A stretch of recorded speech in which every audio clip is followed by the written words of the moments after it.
And this is why I tell all women, all my patients, friends, and family, basically whoever will listen, once you pee on that stick, get yourself a mental health prescriber and therapist that specializes in postpartum. Now, the good news is that we have solid postpartum mental health treatment available. But we do need more research to continue to develop these treatments and advance the science. The bad news is that when we look at women's health studies, they are significantly underfunded compared to men's health research studies, which are known as being overfunded. Have you ever heard of anything being overfunded? I certainly haven't. We have work to do. Okay, so that's the first factor that can contribute to thriving in early motherhood, solid postpartum mental health treatment. The second factor is what's known as post-traumatic growth. And it's when survivors of trauma go on to experience enhanced resiliency and newfound meaning and purpose. Many of us experience trauma. There's what's known as big T, from life events like a birth trauma or a sexual assault. There's what's known as little t, due to repeated exposure from a mentally ill parent or a neglectful caregiver. COVID was a global trauma, and depending on your experience, it could have been both. Either a big T due to the loss of a loved one, or a little t due to the daily stress of trying to stay safe. The COVID pandemic catapulted the US maternal mental health crisis to worsen. What was once 1 in 5 is now 1 in 3, and some studies report up to 72% of new mothers screen positive for postpartum depression and anxiety. Did you know that first-time mothers during COVID are now having their second babies? And all of that unprocessed trauma is re-traumatizing them. Mothers need help yesterday. Mothers are still afraid of reporting their symptoms for fear that they will be viewed as unfit. Did you know that 1/3 of trauma survivors will go on to experience that enhanced resiliency and newfound meaning and purpose?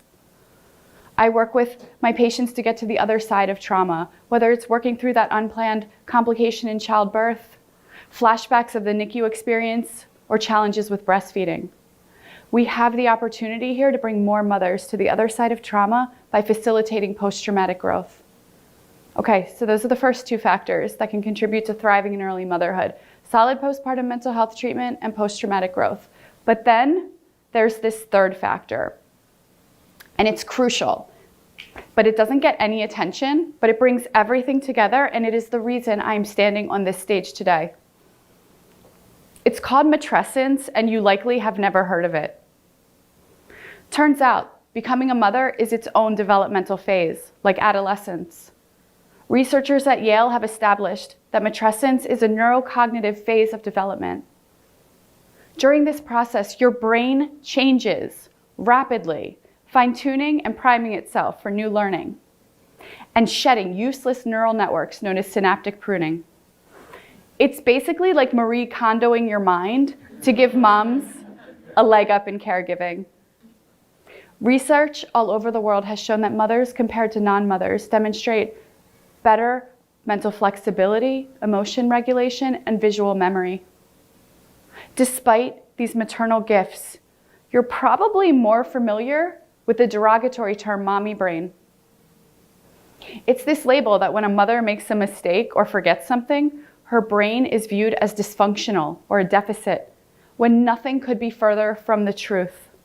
And when we look at the full picture of what happens to maternal brain development, it is such a tiny part. Did you know that you can consciously use your thoughts and actions to guide these brain changes? This is known as self-directed neuroplasticity. Positive emotional experiences, going to therapy, and working through every newborn challenge are examples of this process. These high-speed neurological enhancements and ways to self-direct should be included in what to really expect when you're expecting. Mommy brain needs a rebrand.